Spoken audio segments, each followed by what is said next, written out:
Et là, je vois déjà tous les parents se prendre la tête en disant « Oh non, mon Dieu, la flûte à bec !» Bonjour, je vais essayer de vous présenter l'éducation musicale au collège. C'est la matière que j'enseigne. Elle souffre de nombreux préjugés. Alors déjà, on va en démonter un tout de suite. Pas d'enseignement obligatoire de la flûte à bec au collège. Ça, c'était il y a 20 ans, il y a 30 ans. Je sais que des générations entières de parents ont été traumatisés, mais c'est plus du tout le cas à l'heure actuelle. La flûte à bec, en revanche, on l'utilise ainsi que plein d'autres instruments. Des petites percussions, des claviers, des guitares pour certains établissements qui en possèdent, et aussi les instruments que les élèves peuvent amener en classe. L'éducation musicale au collège, c'est surtout le développement de qualités personnelles qu'on n'a pas forcément le temps de voir dans les autres matières. Comme la confiance en soi, la cohésion de groupe, le fait d'être capable d'accepter le regard des autres, quand on chante, quand on joue d'un instrument, quand on présente une scène. C'est aussi le fait de se comporter de manière bienveillante, de ne pas juger les autres qui travaillent, et de faire partie d'un tout. Contrairement à une pratique qui met les gens en compétition, l'éducation musicale, c'est une matière qui met les gens en coopération. Ça, c'est très important. Dans un orchestre, on ne joue pas les uns contre les autres. Dans un groupe de rock, si le bassiste veut absolument jouer plus fort que la batterie, ça va pas marcher non plus. Donc, c'est sur ce genre de qualité qu'on va mettre l'accent. Cette qualité-là, donc la confiance en soi, l'estime de soi, le fait de ne pas juger les autres, et aussi la curiosité intellectuelle. Ça, c'est quelque chose de très important à développer. Nous sommes tous issus de cultures différentes, avec des connaissances musicales différentes, avec des compétences, avec nos instruments et avec notre voix qui sont différentes aussi. Et plutôt que de les garder pour soi, on va essayer de les partager. Ça, c'est un point fondamental. Les partager sans crainte du regard d'autrui et les partager de manière à faire évoluer tout le monde autour de soi. Et surtout, y prendre du plaisir. C'est quand même la base. Donc, de manière globale, on va travailler sur des points de programme. Alors évidemment, il y aura un petit peu de vocabulaire à apprendre, il y aura de la découverte, il y aura de l'analyse. Ça, c'est important, l'analyse aussi.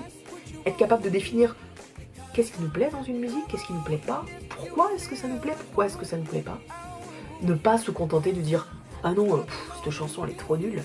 Mais au contraire, dire « Ah non, madame, moi, j'aime pas cette chanson parce que son rythme, parce que ce qu'elle évoque, parce que la sensation, etc. etc. » Ça, c'est important.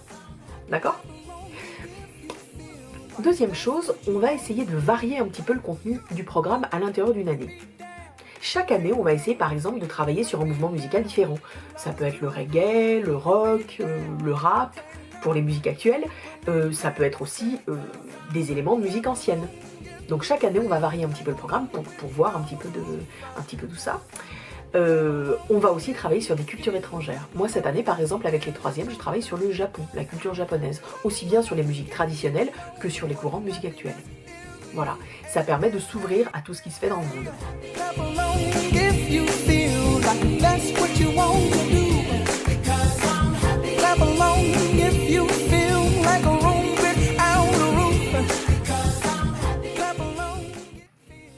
J'ai parlé un petit peu de la théorie, mais le plus important, ça va être quand même la pratique.